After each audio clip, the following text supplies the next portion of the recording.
All right, everyone, welcome back for the Ready Set Shag podcast. We're episode 40 here. We're rolling right along. If you guys are new to the show, if this is your first time here, thank you for joining me. Every week, I like to sit down with people that I admire, some people that I like to get to know a little bit better, people who are very intriguing. And of course, my guest this week is no exception to the rule.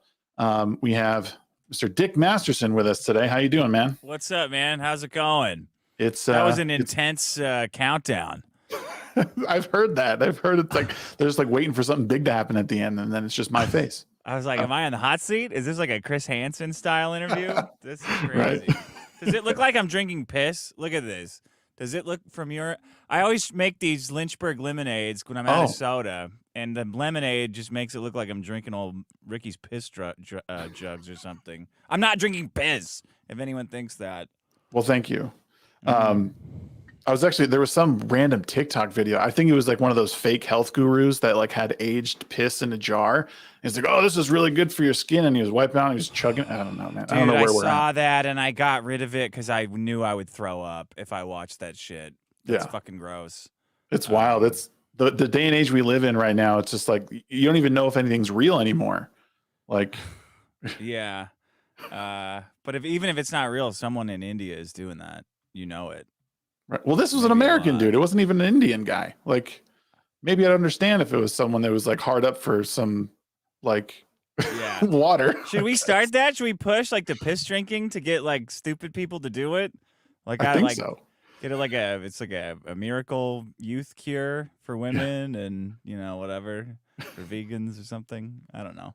But that's the thing is like the opportunities I think online nowadays are just that. Like, as long as you have enough charisma and you're like handsome enough or you have just enough muscle, like people will believe like, oh, if you just eat this thing, like, oh, here's some roadkill. You know, there's a lot of protein in here. It ages in the sun and it gets some good bacteria and that's good for your gut biome. Yeah. Like, people will believe it, you know? Yeah, like that Liver King guy. The guy who's all roided, like obviously roided out. And then people thought it's because he's eating. Did they really? I don't even know if I feel like sometimes with the amount of lies that are going around, like people exist in this like quantum like state or like a limbo state where they cannot, but they can believe it or not. Like they don't even really know. They're just like, oh yeah, that's the guy that is big like that because he eats animals' organs. And then you say, well, do you really believe that? And they go, I don't know. Like, yeah. Yeah. He was faking it. Like, oh, okay. Well, oh well. Yeah. It's weird, dude. We live in a weird time. Yeah. Well, let's roll back a little bit for people who might be catching the show after the fact or who are listening on another platform. Give people a quick rundown of you, the man, Dick Masterson. Who are you, and like how have you gotten to the place you're at today? Oh yeah, well I started making fun of fat women professionally in 2007, and that's like pretty much started the end of my normal life and turned me into this walking meme. You think going after Jews is bad, but man, if you go after fat women, then you really have to pay the price. I wrote Men Are Better Than Women. I've been doing the Dick Show for like 8 years, podcast. I do Biggest Problem with Vito. I know of you from the Eric July stuff. Are you an Eric July fan or are you a detractor? No, I'm a little. Well, a little both. Even by your answer, I can tell you're not a super fan. So, well, I mean, to be fair, like I have my criticisms, but I'm also a fan of what I was a fan of Eric July before he did comics. Like, oh yeah, the libertarian side of stuff is like some of his political stuff, and then backwards, I was a fan of that stuff, and then it just kind of. By virtue of, time and what he's doing, I, invested into Rippaverse stuff. Yeah. So do you like his new song? Do you like the video? He's like spinning around in that box. The video did make me a little sick to watch. I won't lie. I mean, it was a weird, like, oh my God. But okay, yeah. It was I like the song, with I'm weird about music because a lot of times I'll listen to how it sounds first. And then like, if it's a groovy kind of beat, like I'm like, all right. And then I'll kind of go back and listen to the lyrics a little bit. I'm one of those guys who doesn't always like focus too much in on the lyrics, but then I can't hear the lyrics in any song I've ever listened to. I'm like, I cannot understand what they're saying. I don't care. Yeah. but yeah, I mean, to answer your question, I mean, I am a fan of Eric July, Yeah. but I have my criticisms of Mhm. it, and I think you and I would agree that there are legitimate criticisms that can be levied, and I even talked with Ethan Van Sciver about the fact that creators and creatives should be able to take a certain amount of constructive criticism to better their products. Yeah. I mean, that's kind of where I'm at with it. Yeah. Yeah, I mean that's reasonable. Sure. But yeah, we kind of got off of who you are, but yeah, like I mean, I guess that kind of brought us to where, I mean, you know of me from all of that. I'm pretty quiet with all of it because again, I'm just kind of lost in the shuffle of the CG Ripiverse war. I don't really where I'm at is I want to see people succeed. And I think even in I went back and rewatched your sort of, they call it the debate that you had with him. Yeah, that was funny. Yeah. Right. You came in hot, I will say. You did come in pretty hot on that. Yeah, no shit. You got to come in hot with these fuckers.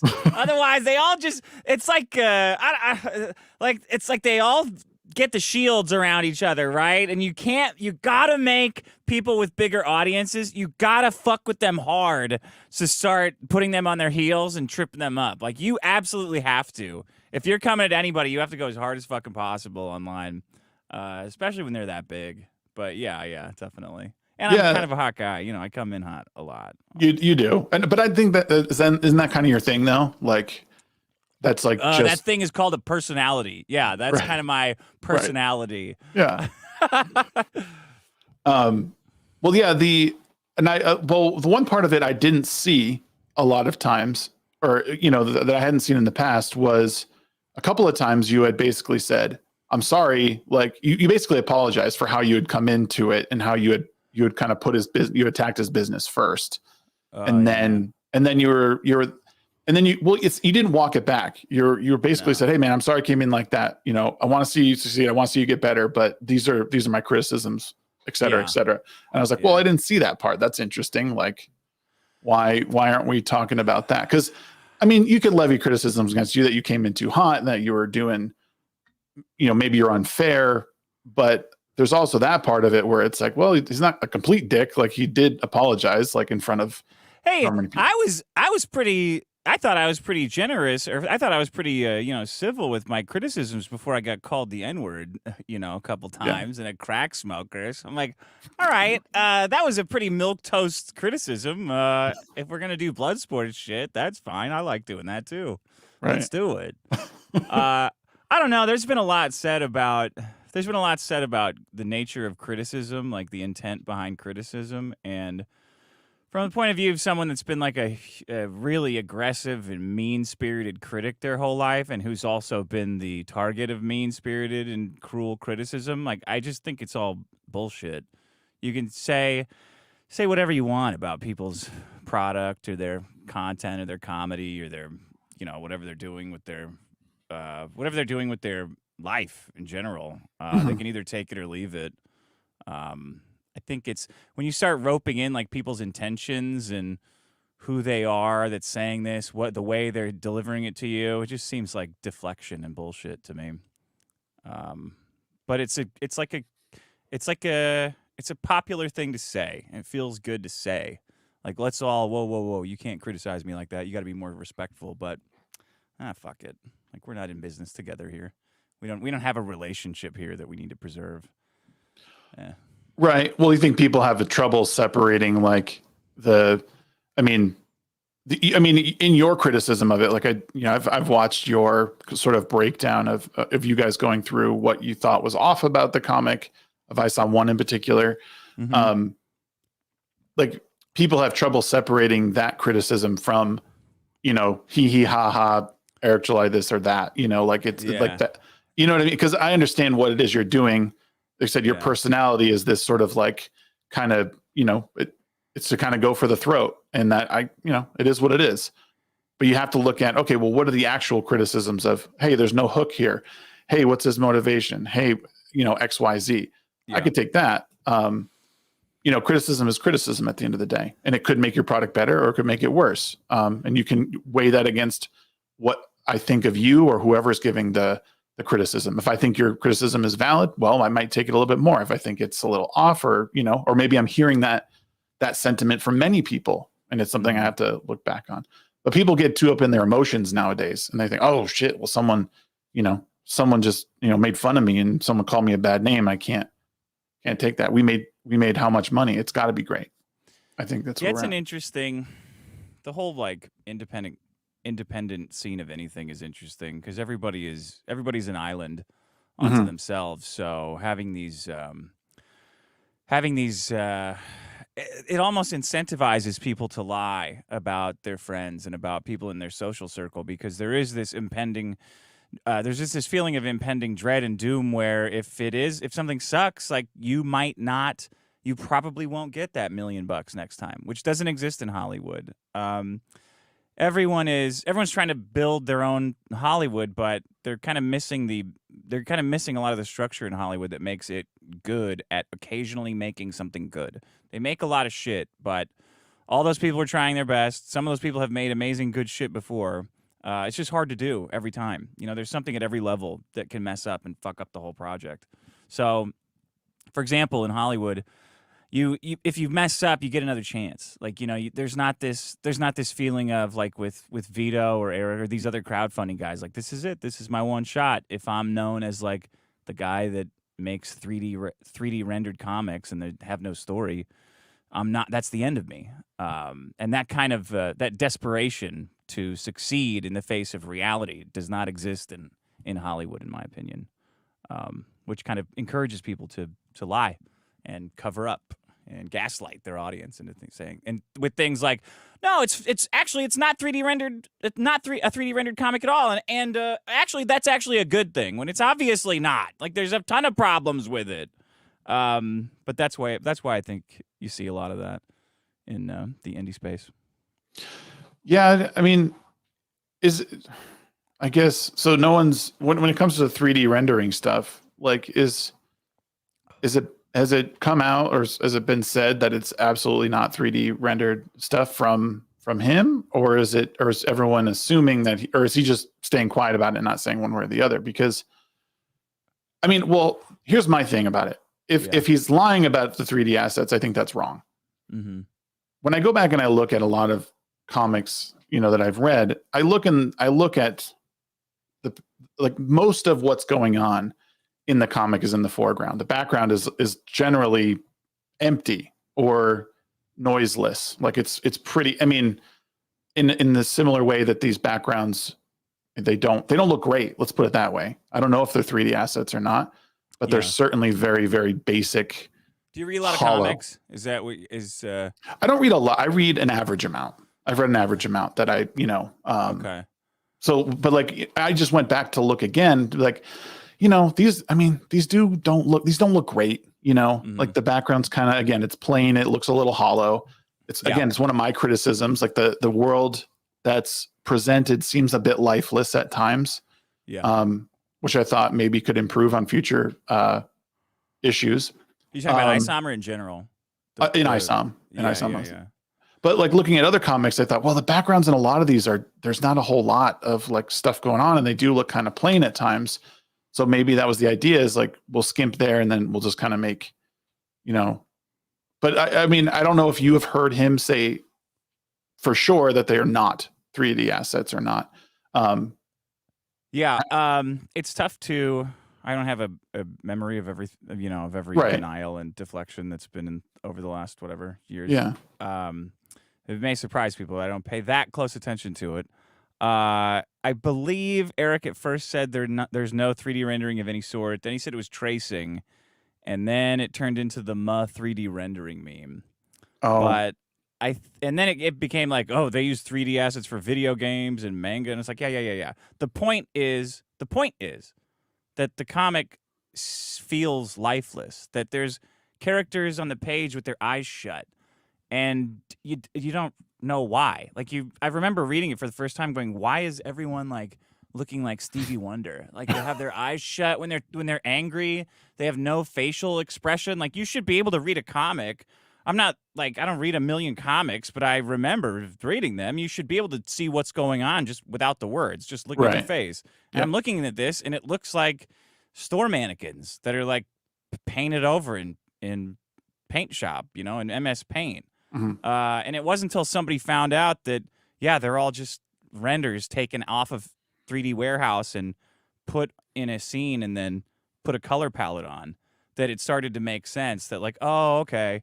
That's why it feels so lifeless. That's why like guys are floating on the couch, because there's no artistry put in here. So what else is like if this is 60% of your art, the drawing, why was no effort put into this? Which is kind of my whole problem with like this marketing first, grifting style of art, which is get the bag, fuck the product. Like the people are identifying with the marketing story, so who gives a shit what we're selling them? Let's just grab that money and ship them a comic that was rendered, you know? But that's not just I'm offended from that. I'm offended from that as an artist, and doubly so from a marketer. Like you're burning people on this culture war shit by giving them crap. You can make amazing stories that can make dents in the culture war and can inspire people and can change minds, and you've squandered the opportunity just for a shameless cash grab. I really hate it. You know, it's a personal feeling, but I just hate it. No, I can understand it. And I don't know, maybe that's the criticism back, you know, the sort of tennis ball back is like, that's your criticism. There are people who enjoy it. There's people, I guess, who are, you know, there's the longer haul goal of making this a big universe. You know, this is episode 1, 2, and 3, whenever it comes out, of this particular story. And then we have all these other ones written by and hired. Like maybe that was the bigger goal. I'm not saying it's right or wrong that the money was taken to start something, but maybe that was the greater goal. And we will, I mean, I enjoyed Alpha Core. I'm interested in Gooding. Gooding was one of my, even though he only took up a couple of pages, like I'm interested in what Gooding is going to do. So like maybe that's the plan. I spoke with Vito about this a little bit too. You know, him and I had a decent conversation. Was he on this show? Yeah, he was on. He shilling Super Killer while he was on there? I'm so fucking tired if he. Yeah, he wouldn't shut up. Oh my god, I'm gonna super kill myself if I have to hear about that fucking comic again. Let me ask you this: are you, when you see people like paying money to go to the new Star Wars movie, does it annoy you? Yes and no. Yes, because I know more than they do about what's happening, but I don't blame normies for enjoying something that they've enjoyed their whole lives. Like they don't, you know what I mean? Like they've just been kind of spoon-fed garbage for so long that they've just been convinced, oh, this is great, I guess. So yeah, that's kind of where. If you had to rate it, like if you had to rate a percent, are you like 50 yes, 50 no? I mean, it's probably more. It's probably like 70-30. 70 yes, it annoys me. 30% no. Yeah, I'm probably like a 99 or 100% yes. It annoys me. I'm like, why are you? It's like, and I see a big wall of Funko Pops. I'm like, God, I'm so annoyed that somebody would spend money on this shit. Yeah, I don't. I have 10 Funko Pops, I think. You know, that's like. I probably have like 40. I got, because now people send them to me as a fucking joke, and then they send them to me to put in Vito's stupid booty box. So I've got a closet full of Funko Pops that are just waiting for Vito to open. Jesus. Yeah, it's like a lot of, I understand what you're saying. Yeah, people enjoy it. That's cool. That's fine. But then. What about the greater mission of creating the parallel economy to, I don't even like using that phrase anymore because I feel like it's dirty now because they fucked it up too much. But what about, I mean, but it's an important thing. What about creating the parallel economy to these, to the big two? And even, you know, battling some, I don't know if he's going to battle Hollywood, but, you know, I think the animation was pretty cool. But what about that? What about that greater goal? I think an animated like trailer, like a 90-second animated by trailer made by an animation house is probably, not really a challenge to Marvel and DC. Um, No. I don't really buy into this parallel economy shit because there's a ton of independent comic companies out. Like there always have been independent comic companies. I was a kid when Image came out, like when Spawn Yeah. was like this, oh my God, this is amazing. And now it's on HBO and now there's a movie. And I think the realistic goal is to build something big enough to be acquired and then take that, whatever you made that thing special, and then let it like sublimate into the Hollywood ecosystem. Like, I think anything beyond build something amazing that people love and identify with and are drawn to, and then get big enough so that you get acquired by the big players who represent this like publishing and distribution leviathan, and then use that influence to slightly influence them. Like South Park. South Park has had South Park has been very influential in like the giant entertainment sphere that they got acquired by. Mm-hmm. That's the only way I see a parallel economy working. And, without a good story, which ISOM does not have, without a good story, they are never going to look twice. They don't give a fuck about a couple $1 million. Marvel and DC, nobody in Hollywood cares about $7 million, $4 million. They don't give a shit. Without the good story, you got nothing. And if you have a story, you could fundraise $50,000 and you could make a difference culturally. So to act like, I think Eric kind of doesn't realize this, and he thought that he's going to be Mr. Big Shot, and it's all that mattered was the money, and then the story was like the easy part, and it would just catch up. But I think he found out that that's not really the case. So now he's coping with like, well, people like it, But that wasn't the goal. The goal was taking over the industry and affecting culture. So what's the goal here? What are you selling? Well, now he's he's trying to help other independent creators ship their products. That's another aspect that I don't think people. A lot of these things are kind of coming out of nowhere, and it's kind of like, holy shit, there's a lot of shit happening. Was this all planned, or is this all like, oh shit, this is the next thing? That Rippercent shit is 100% scam. That's like, why is that? You're buying access because 3PLs are run by competent warehouse managers, and like the rates that they're charging to box and ship your product are the lowest rates that you can get. Eric's not getting you special postage rates or anything like that. You print it in China, ship it over, you ship it from a 3PL. What you're buying with Rippercent is you're giving Eric like a tithing to market your product, which is fine, but that's all it is. It's like a marketing fee, so he can sell your comic book to his diehard cultists, supporters, whatever you want to call them.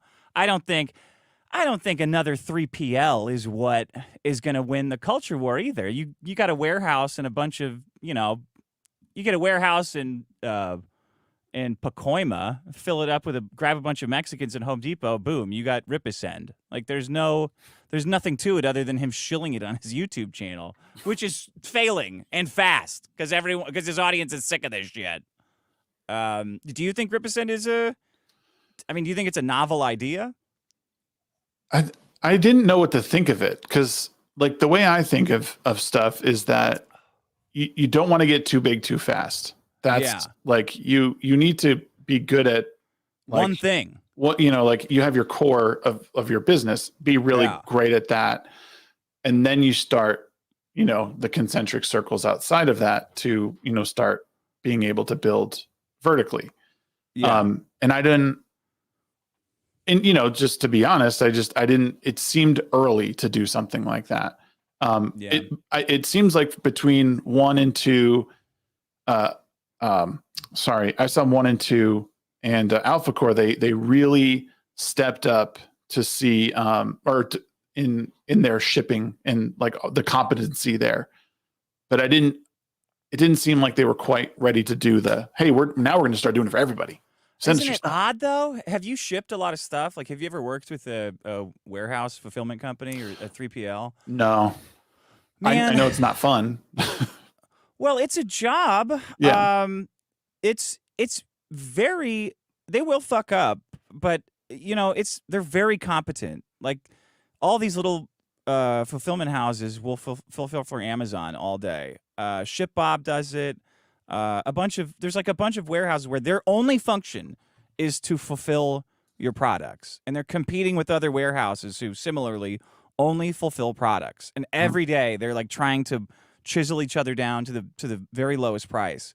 Right. To compete in such an industry when you have no experience at any of those things, to me, is insane. Like you couldn't get a bank loan for doing that because the odds that you're going to fail are way too high. So why would you try to take on all these very different projects between like creative and filmmaking, which was a total failure, and warehouse fulfillment? Like, why isn't Eric using Ripisen to fulfill like, toilet brushes or whatever the fuck Amazon, or toilet paper? Like, why not just ship that out of there? It's the same thing. It's the same margins. It makes no sense to me. Yeah. Yeah, it's again, and that's kind of how I thought of it. Was like it just didn't feel like it was the right time. Is ultimately what I thought. I was like, man, this was quick. It was a quick announcement after everything. Yeah, isn't that weird? Yeah. But again, as far as I've seen, in my experience with him, he's always delivered on the stuff that he's put out there. I didn't hate the ISOM products, the Rippaverse products he's put out. I enjoyed them. I mean, I don't know. Mm-hmm. People have been critical of it. I've been critical of it on my time. The only thing, I mean, I guess my only regret, if you can call it that, is I haven't been as critical with him. I've had him on my show here, and I haven't really sort of pressed him on that sort of thing, which would make me guilty of being too much of a fan, maybe just being too close to it. But it's, the more I do and I talk to people like yourself, Vito, EVS, like it's getting perspectives and like, okay, how did you reach this conclusion? Why are you here and being so critical of him? Is it because you just don't like him, or is it just because, are you jealous of the success that he's had, or is it, and that's, but it's given me perspectives on things. Yeah. I mean, according to Eric, I think I make more in one night of podcasting than he's made in 3 years of running a Rippaverse. He says he hasn't paid himself at all yet, right? And he's investing it all. And believe I don't pay anybody anything. So I keep all that money. That's what I'm doing over on my channel. Poor Vito. Can't have any of that. No, he gets the toys. That's what the mother's milks are for. He's free to resell those. Yeah, I love that jealousy shit. It's funny. It works on a lot of people, but I don't know. I think I'm too successful. I don't really want to make comics. I don't draw, so I don't really feel like I have any right to make them. Like I could write a story, but it just seems like that would make me a bit of a tourist. I care about the art though. I care about stories, and it really, and I care about some illiterate calling me the N-word in front of his audience. That's our word. That word has been used against us white people for 60 years to keep us down. Eric has no right calling me that.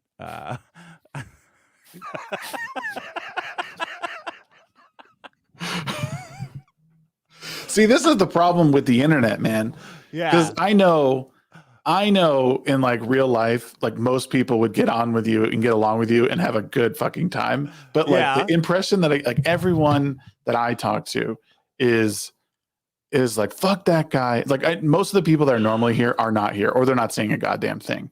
And I know it's because they're just not a fan of you. And they, you know what I mean? But like I was listening to some of your podcasts today. It was one from like April. I think it was from April 1st or something like that. And I was sitting there listening to it. Because like, I've never listened to his podcast. I'm going to listen to it. And I was laughing out loud a few times. I'm like, this dude's funny. like this is the kind of humor I got. Like, Yeah. I don't agree with everything you say, but you know, it's I don't know. This is why I fucking hate the internet. Sometimes people can't. Who's going to be? People are going to be on this show tonight, and they didn't come. No. Just like people from my community, just in Oh chat. yeah. Yeah. Yeah. So it's, but you know, I don't know, man. It's everyone takes things so literally. You can't have an ounce of nuance and shit. And like even that debate you were having, the other things came up, and you're trying to explain what the fuck was it about, like pedophiles, and you're like, you guys don't want to cure like their brain of this, and nobody would answer that question. They wouldn't even answer it. They're like, oh, I'm not allowed to. Even in your imagination, I can't come off as supporting pedophiles. Like, what's wrong with you guys? Yeah, and like that's one of the issues I have. And it's been more recent that I've started like just getting annoyed with the commentary space, not with anyone in particular, but just like everybody, you know, people I don't really like, people I do like. It's like the same shit, and then they're just saying stuff, and I'm like, what the like? It's like you were programmed with something. It's an NPC meme, you know? Yeah, like, yeah, it really is. And Barbie's woke. Mario's woke. Like, oh, actually, it wasn't at all. Oh, I mean, but you know, it could have been, and we all know where that goes. Like, nah, tell us. It's like that Chris Farley, like in Billy Madison, right? It's like me and her got it. Oh, no, you didn't. You can imagine what it'd be like. Imagine what it would be like. No, you can't. So you know, it fucking sucks, man. I don't know, like, but the grift is coming to an end, man. Hollywood has tried this like appeal to women, feminists, trans shit, and the Chinese for 10 years to try to squeeze every last subscription out of everybody, because Hollywood went from ad model and ticket sales to subscription model, stock value. Mm-hmm. So they've been trying to squeeze every last customer out of the globe, and they're done. It's not working. Nobody has any fucking money. Chinese people don't want to pay $20 a month to watch Cara Dune, to watch a transgendered Yoda, you know, dilate himself with the Force. So maybe they want to see it, but they don't have the money for it. They only have a couple of rocks that they could pay. So I think Hollywood's going to say, all right, we need to go back to like, we're having like a Married with Children cartoon, and we're going to go back to being a little more not giving a fuck about all this identity stuff. And when they do that, all these guys who have made their careers on it are going to start failing. Like, they're not going to be able to comment on any of this stuff because it's, number one, they don't know what they're talking about. They have no media literacy. And two, it's just like, it's not a hate. It's no longer a hate program. People want to hate Hollywood so badly that they just obsess about pedophiles in the shadows and on tortillas. But that's not going to exist soon. I think they can see that the writing's on the wall. They're all going to start bands, I guess. I don't know. Well, do you see Hollywood starting to turn the corner from wokeness and realize it's not a profitable effort? It doesn't seem like Disney's learned anything from it, but or do you think maybe it's just stuff still stuck in the pipeline that was there? The pipeline's draining. Hollywood is dead right now. New shit is not getting made. COVID hit it hard, and the disconnectedness between stock price and production is prolonging that. So I don't know when the bounce back will be, but it's going to be less. It's going to be less focused on this woke shit than it was previously. I mean, I hope so. I would like to see a return to like limited TV series. Like I just watched that show Baby Reindeer, which I thought was. Oh, did you like that? It was funny, but I was like, a few times I was cringing so hard. There's just some very uncomfortable moments in there. We recommended that to our friends after like episode 3, and we watched episode 4, and we're like, oh, we got to unrecommend this to people like right now. This is right. Weird. Well, I'll admit I didn't finish it yet, so I didn't. Okay. I'm read it. I think we just finished episode 3. So. Here comes the twist then. Right. But again, like it's. So I guess maybe I'll wait till I fully comment on it. But I like what I've seen so far, which is a lot more than I can say for a lot of the series that have been out recently. Yeah. But yeah, it sucks that apathy is set in with so many things in Hollywood, where you just like something comes out and you're just like, I don't even fucking care. It probably sucks. And I'm going in here with the lowest possible expectation, because you used to go, like, seeing a movie was like it was a Friday night, Thursday night, like premiere. You were like in line for midnight showing. Like that was what you did. You're with your boys, you know. I remember seeing episode 1 of Star Wars at midnight, like dressed up, like everyone's in their fucking Jedi outfits. I didn't dress up, but like I think I was like 10 at the time or something. But nerds did. Yeah, I got you. But my uncle took me to see it. I'd read the book, like the book had come out, and then I read the book, and then we went to go see it. And I was like, oh my God, this is amazing. And it totally started me on my like, no. Well, not my Star Wars journey. It was more the, my love for movies and like the experience of going to the movies. Yeah. Cause again, I was 10. My family was pretty poor growing up. We didn't really go out. Wait, you're talking about episode 1 with episode kid, 1, right? Yeah. Yep. Oh shit. Okay. So that, I mean, going and experiencing that in the theater, because I obviously didn't see any of the original ones in the theater, but seeing that in the theater was like, it blew my mind. And then I started going to movies, you know, for midnight releases all the time. They just don't do that shit anymore. And I'm not excited for it. When was the last time you were excited for a movie? Like really like, oh my God, I can't wait. Oh, probably Hitomi Tanaka's last movie when I knew that was coming out. But I don't, other than that, I don't know, man. I'm trying to think of even the last movie that I enjoyed. I really liked the American Fiction movie. It's oh yeah. Have you seen that American Fiction? Mm-hmm. Yep. Won a bunch of Oscars. That's like, I mean, that's like that movie is as anti-woke as you get. All the Friday Night Tights people and Eric July and the fucking Israeli Wire or the Daily Wire, they couldn't. All those guys together could not make a movie that was as anti-woke as American Fiction, and it's up for Oscars, right? Like it's about how black people are being exploited and they're playing into it. And some of them don't even know because they actually kind of believe it. Like that's a great movie. But they're hard to find. I almost didn't even watch that one because I was clicking by it on the Plex and I was like, oh God, another fucking all black cast. Like, great, another one of this fucking thing. And I put it on and it's like, oh my God, this is that's what they're thinking too. Oh shit. Yeah. Well, like, when was the last, like, is there a movie that you've been to at the, like, before it came out, like, you saw the trailer and you're like, I'm going to that in the theaters 100%. Like, that's, I need to go to it. Have you felt like that in, like, the past decade? I don't know. I can't say with certainty. There must be something I've been excited about, but. So that's what I mean. Like, when I was in between, like, the end of high school, like, or, you know, somewhere in high school to about maybe 5 years after, like, I feel like there was always something, a couple movies a year that I was like, I'm going. Yeah. And I have in the past 5, I can't think of one that I was like, oh yeah, I can't wait for that. And well, maybe you're just a grown up, you know, maybe kids are for teenagers and women. And they're not for men. Right. That's true. I do have 2 kids too, so I can't really, and one is almost 7 and the other's 5. So that would explain. So they're maybe almost ready to enjoy movies. Well, yeah. You know what I was going to ask you? Where are you, like, politically? Like, where do you fall in the political spectrum? I don't know. I wish we would stop printing money. I don't think either party wants to do that. So that's tough. I definitely don't care about abortion, so both parties do, so I can't really say I'm in either one of those. With Israel and Palestine, it really depends on which side's being more annoying that day. What a stance, yeah. Because sometimes, like, the Palestinian guys, they'll block traffic, and I'm like, okay, I'm pro-Israel. And then Netanyahu gets up and says, like, in the Holocaust, no one came for us. I'm like, okay, I'm back to supporting Palestine. And then they got the fat women for Palestine thing. I go, okay, I'm back to Israel now.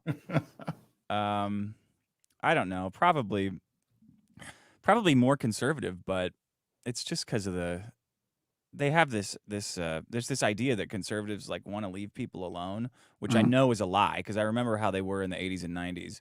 But right now, Democrats have too much power, and they seem to be more in league with big tech and the banks. So I got to go Republican, but it's only temporary. What about libertarian? I mean, I know that's pretty tainted for you, probably. Like you would never, ever. They're pretty annoying, man. They're like You'd be closet. They're pretty annoying. Anytime what did the New Hampshire Libertarian Party had something about like you should let kids die because you can't force people to take care of them. It's like why'd you even volunteer that? What the fuck? Did some kid like call you fat or something this morning? Why did you say that? Yeah, I'm kind of in the same position you are. Like I don't really know where I want to sit politically. Like I don't have the balls to be like, yeah, I'm Republican, because it just seems like it all just switches after like 20 years anyway. Like Republican in LA means something very different than like Republican in Kentucky. Right. Yeah, that's true. That's very true. Here, you say you're Republican, you're like, oh, you don't even matter. Like, we don't even care what you think. Like, are you like super liberal or are you like normal liberal? I guess normal liberal.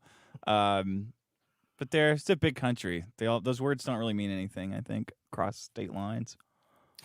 Yeah, I only asked because I mean, going back and watching some clips and stuff, you had mentioned, I think once or twice about like, fuck the government. And I was like, is he a libertarian? Like, is he someone who just doesn't want government around? Because I mean, I hate the government. Yeah. Yeah. I'm more like the limit. I mean, I don't think abolishing it completely is like the way to go, but I think very limited government is probably the way. But I don't know, man. I don't pretend to have the answers to that shit. I just like leave me the fuck alone. Stay out of my pockets is like probably a good way to be, and just keep foreign idiots out of my country. Like, I think that's about fair. I have bad news for you. They're gonna do all those things. Yeah, Where do you live? We're Utah. Utah? Oh shit. Okay. Yeah. So we're getting like flooded from all you Californians right now. It's like it's insane. They can't put up enough fucking apartment buildings and shit homes. Oh, dude, it's nuts, man. So I bought my house in 2020. Moved here in 2020, right when COVID started. Mm-hmm. The value of my house shot up about 90 grand within the year. And then all the houses around me are like, and I don't live in like an extravagant neighborhood. It's very normal. Like, but you'll pay $500,000 for like 1/8 of an acre with a little box on it, one floor. That's it. It's nuts. Yeah, sounds like a house. I mean, you're not. Sounds like a good deal, actually. Right, yeah. I can see Dodger Stadium from my house, so. Oh, really? Yeah, we waved goodbye to those prices when Obama was president. Yeah. Damn. Hashtag white privilege over there, Dick. God damn. Yes, Dodger Stadium, white people just love it. They all wear their Dickies Dodger shirts with the button all the way at the top buttoned. Yeah. Spelt with a Y. Doyers. Yeah. Goddamn white people. Go back to your banks.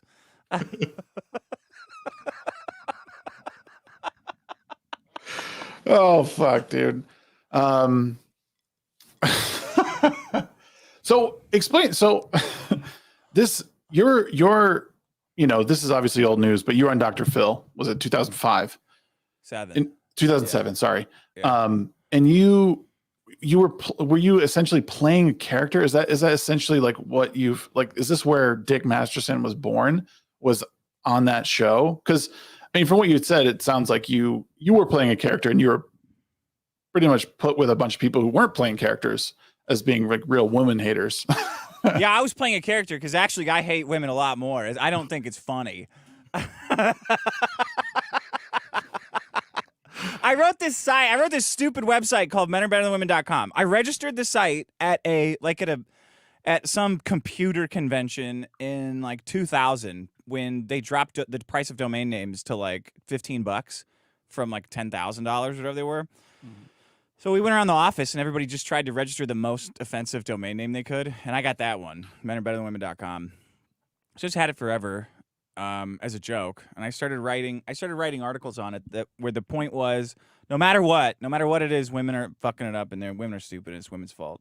So people give me random topics. I'm like, okay. Yeah. Here, this is why going to the moon like is women's fault. But I mean, obviously I'm not like retarded. I have like a normal healthy disrespect for women, like a normal man. And that's what the Dr. Phil audience fucking hates, right? Like I was on there playing a character. Everybody knew I was playing a character saying totally crazy stuff, but they also knew that I was a normal guy who really did think some of that stuff, and that pissed them off even more. So that whole episode was going like, oh yeah, well, women are so fucking stupid. It's like, I know that you don't believe that, but you do believe some version of that. And I'm like, I do believe some version of that, but I didn't say that, did I? Oh man. So then I don't know. It blew up. I had that dumb book at the same time. So I didn't know about the book. So you ended up taking the book came out first. I only went on Dr. Phil to sell the book because I knew the book was coming out around that time. Okay. So my editor said like, yeah, absolutely, yeah, you should definitely go on when they asked. Try to sell your book. So I said, okay, I guess I'll try to play this character in real life. And it was like, I don't know.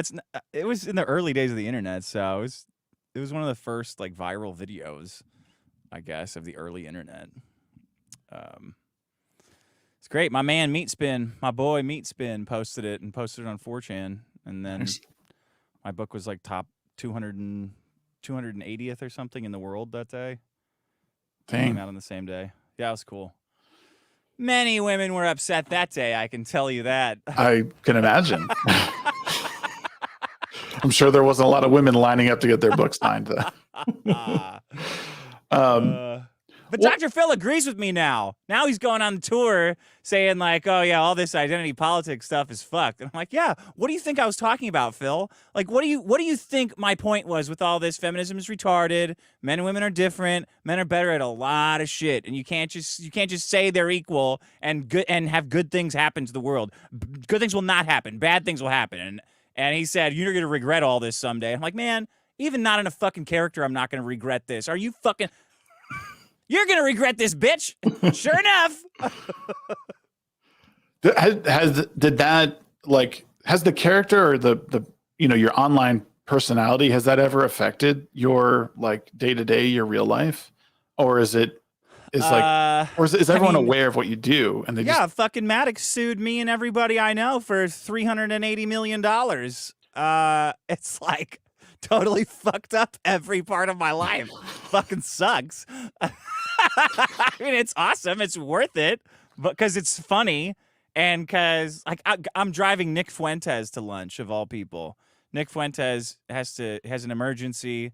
He's going to debate Alex Jones, and I'm the only guy he knows in LA. Somebody says, hey, Nick wants to know if he can come to your house to stream and debate Alex Jones. I said, fucking absolutely, of course. For Nicky Fuentes, anything, right? He comes in. Mm-hmm.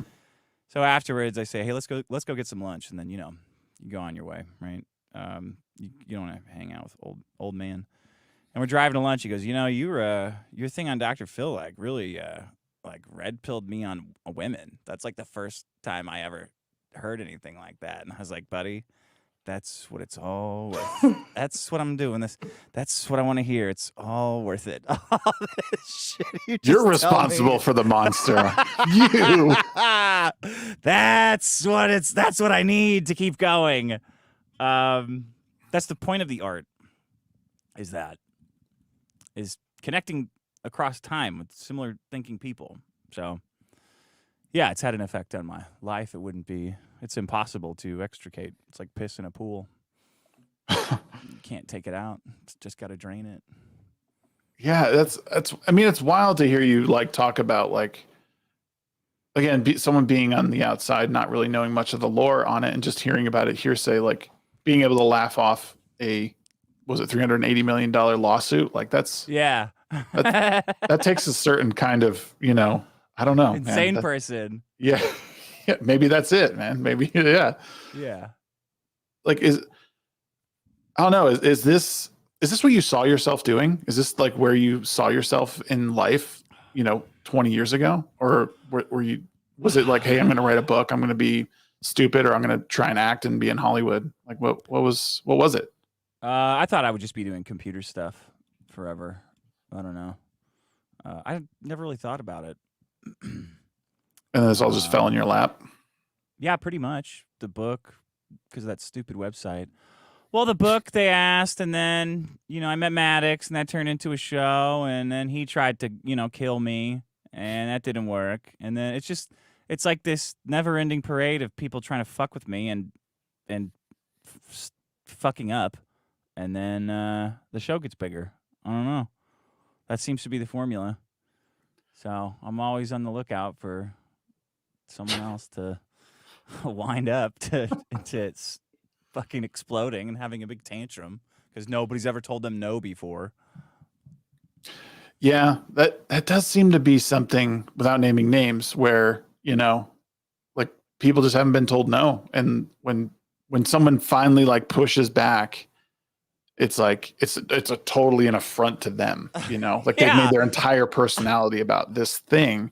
And it's like, dude, I don't give a fuck about you. I care about this thing on the page or on the film or whatever. It sucks, and that's just my opinion. Take it or leave it. But it's like but that's the thing, is like as we were talking about earlier, like the formula for YouTube and commentary right now is just to be a complete dick about everything. Oh, is it? Like, what's an example of that? Like, well, I mean, I think anyone that is doing commentary on Star Wars. Oh yeah, okay. You know what I mean? Like all that stuff, like a lot of stuff that we might be in, like even like your show. I mean, it's the Dick Show, right? It's about. No one's, in my opinion, the only person that's making any sort of money off of rationality is Joe Rogan. Everyone else is like, how extreme can I be on one end or the other? Joe Rogan lucked out because he was already a celebrity, started talking to his friends, and everyone was interested in these people who are already famous. Yeah. But everyone else who's trying, like, there's no, like, Lex Friedman is kind of doing that, isn't he? True. He's kind of an anomaly too. The other person, Hyde's pretty positive too, isn't he? He's like, who's that? Fish Tank, Sam Hyde.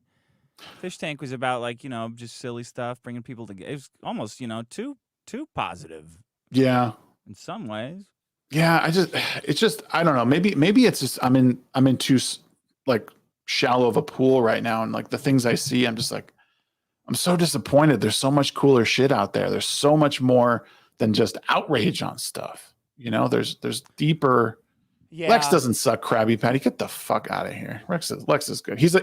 It's his tone that I can't. I'm like, oh, he's put me to sleep sometimes. I think he pretends to be a lot smarter than he is, or know more about stuff than he is. Really? You think so? Yeah. And then I did some digging, and he gave presentations at MIT during like their parents' weekend, so it wasn't like it's not real. If he put that on there as a lecturer, that's a misrepresentation. And there's a little bit of that in everything he does. Like even his picture of him in front of the chalkboard of like differential equations are not related to machine learning. It's like every little thing he does is like a little bit off for me to trust him. Interesting. But to what you're saying, it's so hard to find good stuff, and the good stuff's out there, which sucks. Like I found this show, Gary and His Demons, a couple weeks ago, and it's great. Like I love it. I'm excited to watch the next episode. I'm telling people about it, but I just never heard about it, and I don't know why that is. I'll hear 100 hours of people crying about like Star Wars or Brie Larson or some shit that I already know I hate. I know they hate. Vito will message me about wanting to go see a movie that I know is going to suck. He knows it's going to suck, and we're going to watch it just to shit on it, and it just feels like feels like getting raped because it's like I don't want to subject myself to this for like $100 in super chats. This isn't good. This isn't good behavior. This isn't good for people. What's happening? But it's YouTube. They're shaping they're brainwashing everyone. Well, yeah, and that's what I try. That's what I've like recently tried to break away from. Is like, I don't want to talk about shit I don't like, because as you said, I already know I'm not going to like The Acolyte. I already know I'm not going to like what, you know what I mean? Like, yeah. But like, let's talk about shows that like, what was that show? I want to do a whole talk about the show Carnival. There's 2 seasons of it. They never did the 3rd one, but it's an amazing series that I think not enough people have seen. Let's talk about shit we like. What a novel idea. Was that the Showtime one? With that's like HBO. were there freaks? It's like Dust Bowl times. Yeah, dude. Yeah. I remember a season of that show. They I did don't two, the third one. So it ended on like one of the best cliffhangers ever. And then they canceled the show because I don't think enough people were appreciating it. It was, but it was I like, remember that. I mean, you know, HBO quality, everything. I mean, it just was such an authentic timepiece, but it was the classic good versus evil, but done in like, you know, again, the American Dust Bowl era. It was so wild to watch it all unfold. I think the scripts for season 3 are available online. Like you could read the ending of it. Yeah. Oh, that's funny. Oh. But yeah, it just didn't shape up to be anything. Nick Stahl was like the lead in it. And I think that Nick Stahl and God, what the hell is his name? He was the guard in Shawshank Redemption. What the hell is big that guy Zed from Starship Troopers? Is that him? He looks like Lurch from Addams Family. Yeah. I can never remember his name, but him and Nick Stahl do the lead, the protagonist and antagonist. It's really cool. But so yeah, Clancy Brown. That's it. Clancy Brown. That's the guy. But yeah, I want to talk about shit that I like. Like, let's talk about stuff that is interesting. You know, why do we always going to be mad? You can't talk about it. Like, no, everyone's seen the bad shit because they know everyone's going to talk about the bad shit. Yeah. So you have something good and like nobody's seen it, so you can't talk about it. Right. It's kind of annoying. You're spoiling it. You know, it's like, now I can't watch because you already talked about it. Fuck. Yeah. Yeah. So, what the Gary and His Demons, is that like a YouTube thing or is that like a I don't even know. I think it's on Prime, Amazon Prime. Yeah, Amazon Prime. Yeah. I'm looking at this stuff. Is like I'm looking for new stuff to watch as well. Because there's a lot of crap out there, and there's a lot of indie stuff. Speaking of indie stuff, what is your take on the whole Comics Gate drama? Like, what's the drama in it now? Well, I mean, I don't know. In general in Comicsgate? Yeah, like I believe that art movements should have as much fighting as possible and will have as much fighting as possible while they're hot and avant-garde and while they're blazing a new frontier. And as soon as that stops, they're dead. Every big artistic movement in human history has been rife with like egos and infighting and gay ops and backstabbing and bullshit because art is essentially like an ego and a subjective thing, display. So the art and the artists are inextricable. So I like it, but it upsets a lot of people who maybe who maybe feel close to it and are like threatened by it and want it to last forever, but it's not going to last forever. The fighting's not going to kill it, but it's not going to last forever. So I enjoy it. I like the fighting. Okay. You think you think it's one of those situations too, where people battling against each other, like in some regard might people will fall off because they can't stand the heat. Other people will, it'll temper them to get, better products. And they'll find what the meaning of this thing is that they're making. Like there's clearly a lot of money and attention in Comicsgate. So why are people and all these independent comics, like why does this exist in the first place? What are they trying to make? How important is fulfillment? How important is the actual product? I don't know. Is this a marketing art movement or is it a product art movement, and how much of each do we need? All these are like valid questions about art that like you go back to like Warhol, like what is this? How much of this is art? How many comics do we need? Are guys coming in from YouTube and just dumping audience share into this? Is that needed? Is it important? We're going to find out, and we're going to find out by shit talking and gay ops. So what about your, like, well, let me ask you this. Is Vito going to finish his comic, or are we I hope not.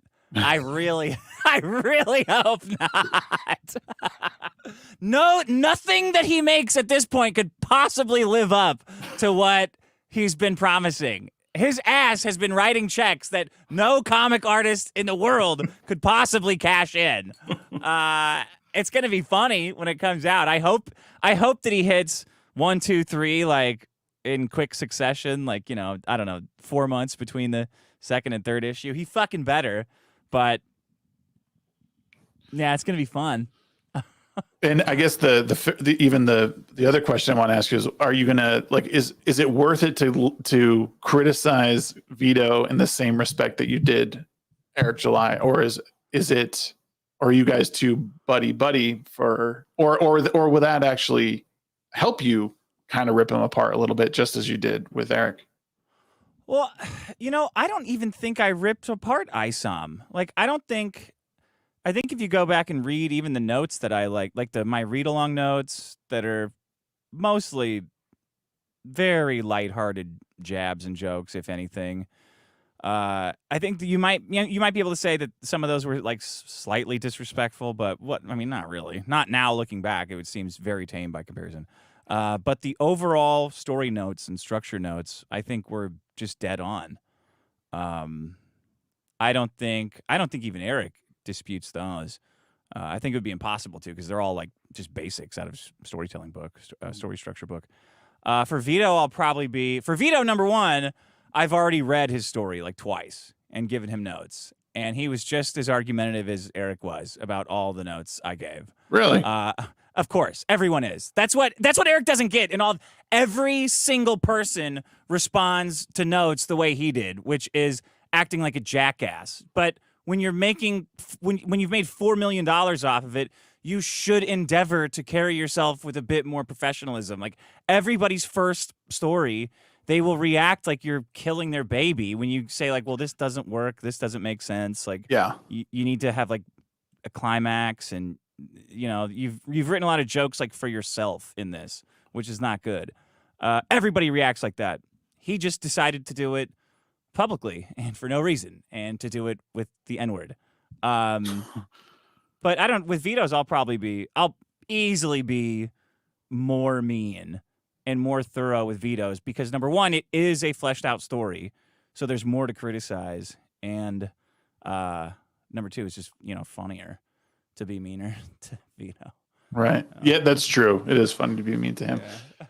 I don't know. I understand people's criticisms and of you guys, and I understand why people are mad, because even like you guys attacking Eric July, like, it's in their minds you're attacking their like deity, you know, or even their baby, you know, like, oh, this is my guy, like we've been following him. Them, like they think they could have been as successful as him in like another reality, like another timeline. Yeah, it seems like, I don't know. Yeah, and I see, and like the one thing I'm kind of tired of too, with a lot of the drama that I see between Comicsgate and the Rippaverse, is like the clout chasing on every side of it, and it's like, let these people do their own battles. Like, shut the fuck up. You're stupid. Like, stop. You know, like pull your tongue out of his ass, dude. Like, it's like who?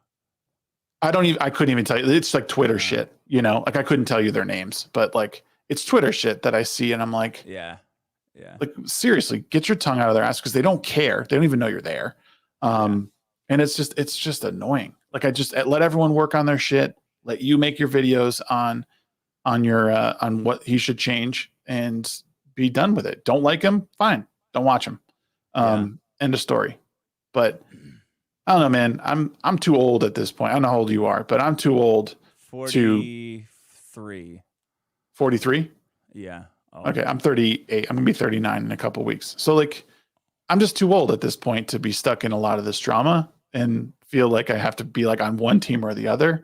I just want to have a good time. I want to talk to cool people, have a few laughs on a Monday or Thursday night, and that's it. You know, and I don't know. You know, it's just not for me anymore. Yeah, put it that way. I guess that's one way to do internet stuff. Just have some laughs and make some friends. I mean, I might be doing it wrong. Maybe the deal is I got a clout chase. Like, maybe that's what I got to do. I got to start sniffing some buttholes a little more.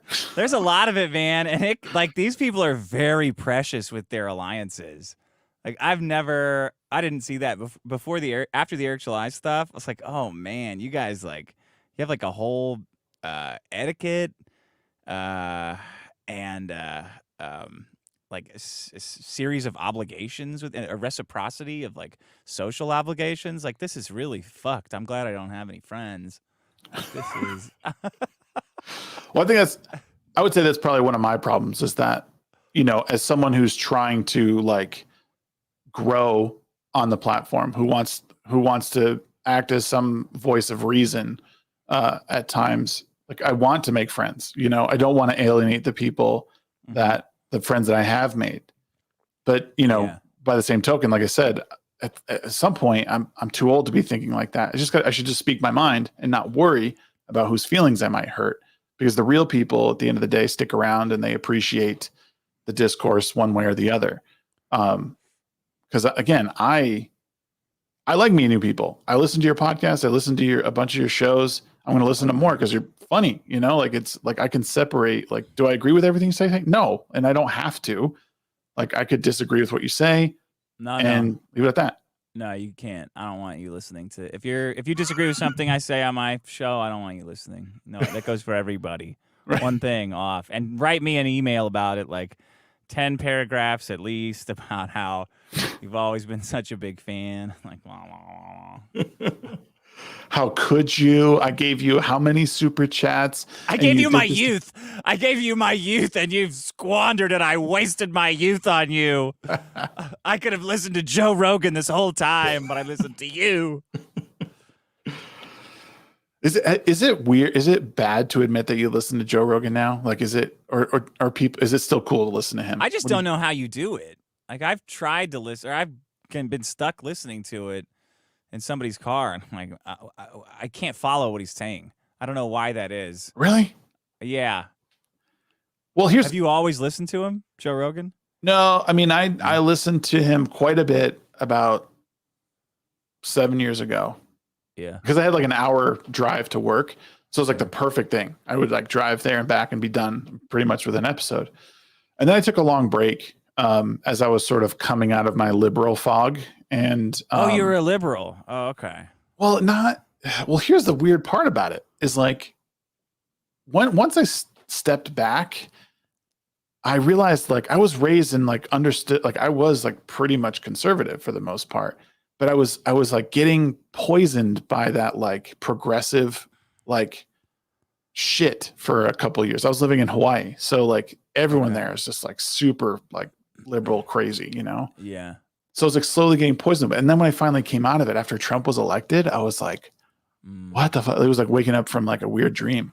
So I took a break from listening to him. And then I started I don't listen to Joe as much as I listen to his guests because like he just did one with Gad Sad, who I really like. I think he's super smart.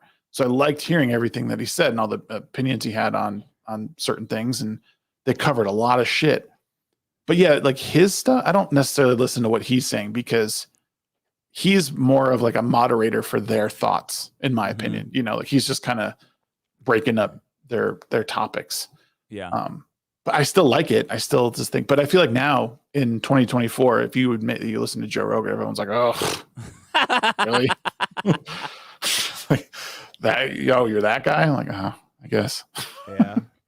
You're that one of millions of guys. Ugh. Yeah, I don't know, but I only listen to Ethan Ralph, so I get a lot of shit for my podcast preferences too. Yeah, I don't even know that who that is. The Kill Stream? You don't know about the Kill Stream? Oh, you gotta. That's a internet. That's an internet legend that you're talking about. I'm gonna have to write this is also like sometimes like how I'm an internet boomer sometimes because I'm like there's some things I'm not plugged into, and I've said stuff like that before, like you don't know who that person is, how do you not know them? Like, I don't know, because I touch grass. Ethan Ralph goes through at least one, maybe two Greek tragedies every week. It's quite a show that he's been doing for I don't know 6 years on the Kill Stream. Well, definitely phenomenal broadcaster, though. Yeah, and I think one of the reasons too I like listening to Joe is as much as he doesn't maybe add too much to the conversation, he is good at like segueing and like controlling a conversation, which I find fascinating. And he doesn't speak with ums and ahs really. It's just he just talks. And obviously it's years and years and years of practice to remove some of those words from your vocabulary. But I sometimes will listen to him just to see how he's navigating someone who's out of his intellectual depth. You know, like he has some people on who there's no way he can like match wits with. You know, they're way smarter than he is, but he's able to sit through the conversation and ask the right questions, or you know, maybe deter them into something that he's more familiar with. You know what I mean? Yeah. So, I mean, that seems like the one time when a lot of those people like they have to talk down to someone without being condescending. So like they talk in a way that you've never heard someone talk before, because usually they're just cocksuckers about everything. But like talking to me like, well, no, I didn't mean that to not make sense to you. Like, let me try again. I like that part of it, but I don't really listen to podcasts other than Ethan Ralph. Well, you're pretty busy yourself. Like, I mean, you seem to be like you're doing a lot. What are you on episode like 405 with your own podcast? That's crazy, dude. How long have you been doing? A lot of shows. 8 years, I think. I think 2016. So, yeah, 8 years. And then I did that show with Maddox I forget the name of it, for 2 years before that. Mm-hmm. Dang, dude. Been the biggest problem with Vito for the last 2 years. Last 2.5 years. Yeah. Which has made some great moments, man. This Eric July shit was real Kino stuff. This was real good. We needled him a little bit, and he has fucking melted down, threatening to execute our friend Riley, DMCAing everybody attached to us, calling the cops, lying about Riley going to his house. It's been a phenomenal meltdown. And I don't think he's done, because he pops back up when he starts getting made fun of, like when he doesn't like his music, the Yaira video trailer, which was abominable. Then he pops up and starts crying about things in the past. Now this music video, he pops back up and starts lying about people going to his house. It's this weird like e-girl self-victimization grift. Did you guys really think that song was about you, though? Like, I saw that tweet you guys put out. Did you really think someone just sent me the lyrics, and I, of course, said like, oh, you know, here we got a whole song written about me. That's what it seems like to me. I mean, that's honest criticism. This is the shit that he always says. But then he came out and said he wrote it 2 years ago, which I think is even funnier. So he's been like, he's had this image of a critic in his mind that he's been so afraid of. He wrote a song about it, and then I just showed up, and he's like, "That's the guy in my nightmares. The critic. I'm gonna totally melt down now." What was that song? You're so vain. You probably think this song is about you.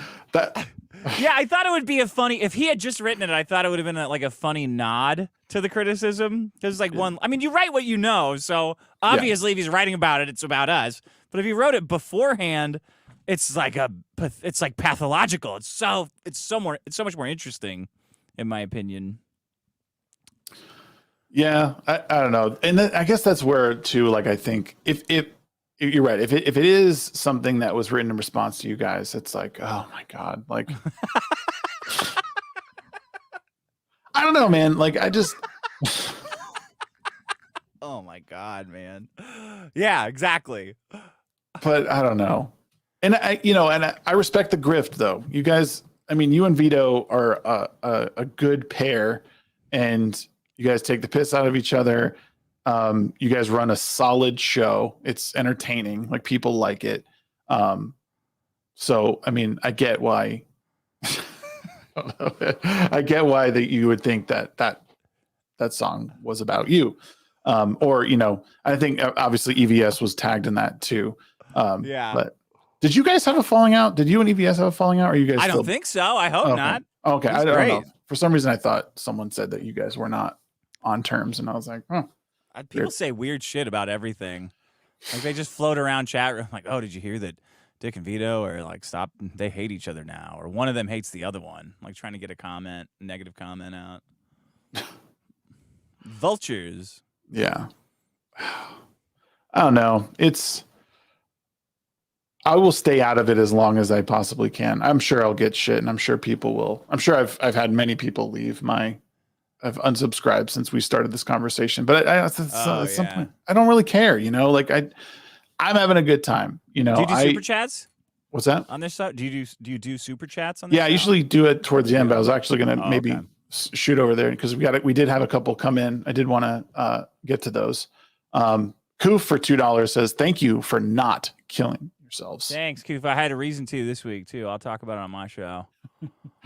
And two for another $2 says, "Thank you for not super killing yourself." Yeah, thanks. Yep. And Booty Man for 2 Australian pesos says, "Why is that guy's face too small for his head?" I said, "This is a detractor. This is a crack smoker." Oh, really? I know this guy. Oh, okay. I was like, I'm looking at myself. I'm like, is my face too small? I don't know. No, he's a pedophile. That's what that's where I know him from. But is he really, or he's a convicted pedophile? Oh, shit. Yeah, that's not cool. That's what the booty stands for in Booty Man. He's talking about little kids. Jesus. $5 Canadian from On the John. This guy's another pedophile. I know this guy too. On the John. Oh. Could you please kindly ask Dick if he enjoys dining on chocolate starfish under the pale moonlight? No. No? Not a fan? No. I'm not a liberal politician. Oh. How many liberal politicians are like eating poop and stuff that got outed in the last 2 weeks? I don't know, but I did see that, like, it was like a German politician who was like licking a toilet or some shit? Yeah, and he was covered in shit and taking a big, he's all happy about it like a 2-year-old. But that's the kind of shit people are celebrating nowadays, right? Like you do weird shit, you go viral and people are like, oh, he's so brave. He's so brave to do that. Money. I mean, I did kind of think it was brave and cool. Like, it's gross, but it was funny. Julio Scissors. I would like more politicians to eat shit and post pictures of it. So, yes. Yeah, I guess. Thank you, Julio Scissors, for your $10. No message, but thank you. And Jay Forte for $5 says, I ain't mad. I can separate easily, especially when it comes to jokes and just not taking shit seriously. Life is too short. It's true. I think, but I mean, people just get, it's easy for people easily get offended now, and then they monetize that offense, Oh, this guy called me names. Oh, too fucking bad. I don't know. People used to just settle Call things. of Duty girl. Did you see her? Oh my God, bro. Really? Like, well, I mean, talk about a grift, first of all. Like, yeah. I don't know. I'm sure you have a much more colorful comment about this. Like, to me, like, I was saying, I think to people last night on our show, like, do I condone like, shitty online behavior? No, but like, if someone says some shit that you don't like, fucking mute them. It's right there. Mute them. You don't have to listen to them. Like, and what a bitch move to like Control Alt Delete. I'm out of here and end your stream. Like, what? I don't know, man. People are soft. They're way too soft. And then they make it everyone else's problem. Like, oh, this is epidemic. It's we have to fight this. You have to fight shit. You just got to grow a spine. We got to rape it. We can't fight it. We've got to go right to the source. I saw some woman say in response to that, men don't threaten to rape their male friends. Like, are you fucking high? Like, that's that's probably 80% of the shit talking is either they're gay and they're going to rape us and I'm not gay, so I don't want to have sex with you. You, sir, are so eager to suck my cock, you're going to do it. Or you are gay and I'm going to top you metaphorically, but I'm still saying it.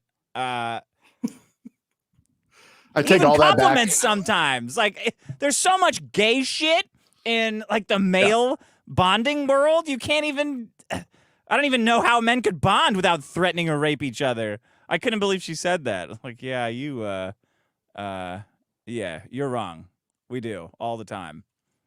Well, remember too, they all like women know men like the back of their hands, but the minute you want to like speak on any of their issues, oh, you're not a woman. You don't even think about. Well, I have brothers. Like, yeah, I guarantee. So what? Right. I have a mom. She doesn't know any of this shitty. Like, what are you talking about? Yeah, I would say. I mean, easily men are the most vile creatures on the planet. Bar none. Threaten to rape your male friends. I have punched them in the dick. Like, I have straight up sexually assaulted them. It's not even a threat. Physical assault. It's true. We like even we all went and met up at the Nerdrotic meetup in Vegas, and like all the guys that you're meeting are just like reaching down and like full cup in your ass, like. Whoa. I mean that's the tamest shit that you do, right? Like it's like, hey, what's going on? Whack, good to see you. Oh, that sounds like a Nerdrotic meetup if I've ever heard. Oh yeah, there we go. You fuck. You take the guy to prison, but you can't take the prison out of the guy, right? They say that.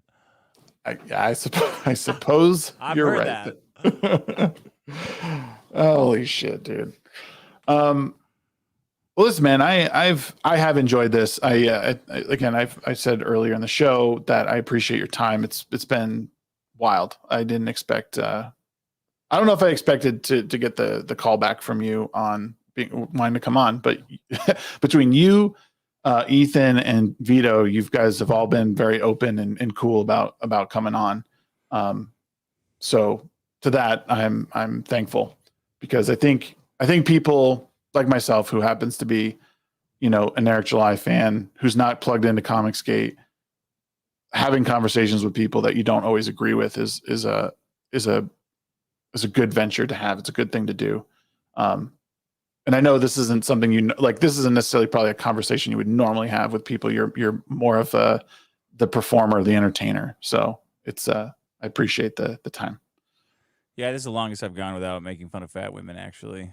Well, I mean, get in whatever you can if you want. I mean, I don't want you to. I'm gonna see how long I can go. I don't want you to go through withdrawals or anything. Be responsible for your death, your untimely death. Yeah. Moxie Dame did come through with a 10 spot. Said, "Would you choose a bear or a man during his male bonding moon cycle?" To be raped by? Probably, I would want to be raped by a man, because I think a bear would be too sensual and cuddly. I know a man's just going to hit it and quit it and go and fuck off somewhere, but a bear will probably fall asleep for 9 months. I don't know. He might put the claws in your back too much, though. You got to be careful. The man? No, the bear, Oh, the bear. Oh, yeah. He might just get a little too aggressive. But you're right. I think that, the man would absolutely get up and leave and, fuck around with someone else. Not cool. Yeah. The bear probably has a little wiener, too. I could handle that. I mean, I don't only have one experience with penises, but just based on that one, I'd have to say that there's no way the bear could compare in that department. Come on, I know that Vito booty box has seen more than just yours. Let's be honest. He strips down to weigh himself every week, and I don't know why. Like, we all know how much the clothes weigh. You're weighing yourself against last week, so why are you taking your fucking clothes off? That's funny. Oh, man. Well, Vito, I wish you the best of luck losing as much weight as you possibly can. Keep your clothes on, though. No one wants to see that shit. No one wants to see that. No, man. Thank you so much for your time. I don't know if there's anything you want to plug for people who are here. If you got something coming up, love to hear it. Go get a refund. If you bought Super Killer, go get a refund. There's still time. You got to email Vito directly, put your order in, and say, I want my money back. It's taking too long. That's pretty much it. Thanks for having me. What it is, everybody. Yeah. Bye. Dude. Thank you everyone for joining. It's been fun. Looking forward to hopefully maybe talking with you again, Dick. It's been, like I said, it's been a pleasure. And chat, you guys are always awesome. Appreciate all the new faces in chat, the new subs, and the super chats. We'll see you guys next time. See ya. Later.